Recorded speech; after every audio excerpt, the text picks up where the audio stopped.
Bonjour à tous. Voyons ensemble comment utiliser l'outil graphique d'atelier scientifique. Donc par exemple, j'ai une série de mesures qui sont répertoriées dans le tableur. Donc la position d'un objet en fonction du temps selon X et Y. Alors pour représenter cela graphiquement, donc je vais aller dans l'onglet graphique. Je peux choisir la grandeur en abscisse dans le petit encadré en bas à droite. Donc ici, je veux m'intéresser au mouvement en fonction du temps, donc je vais garder T. Et je peux choisir quelle grandeur je vais mettre en ordonnée en activant, désactivant ici. Donc par exemple, je m'intéresse à X en fonction du temps, je vais cliquer sur X et je vois apparaître les positions selon X en fonction du temps.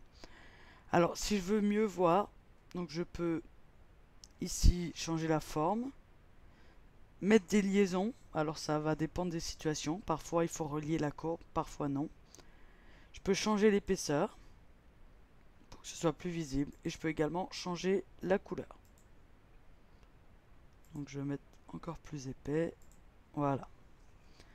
Donc c'est tout ce que je peux faire sur la thèse scientifique. Je peux également supprimer les grandeurs, mais bon, il vaut mieux les activer ou les désactiver. Alors, sur le graphique, par exemple, je peux avoir besoin de modéliser ma courbe, c'est-à-dire de trouver quelle est la fonction mathématique qui permet de modéliser mes grandeurs expérimentales et de chercher, donc par exemple ici on voit que c'est une droite, le coefficient directeur et l'ordonnée à l'origine.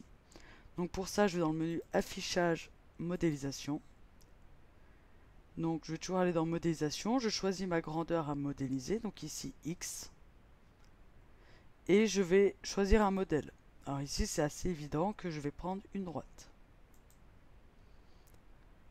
Donc le logiciel là, il nous a mis une droite en vert, mais en fait il n'a pas encore ajusté cette droite. C'est-à-dire qu'il n'a pas fait varier le coefficient directeur et l'ordonnée à l'origine pour que la droite soit le plus près possible des points. Donc pour ajuster, il faut cocher les deux cases et cliquer sur modéliser.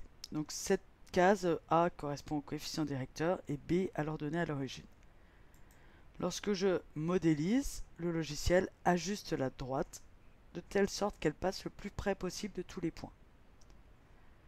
Il me donne alors la valeur du coefficient directeur et de l'ordonnée à l'origine. Il me donne également l'écart type.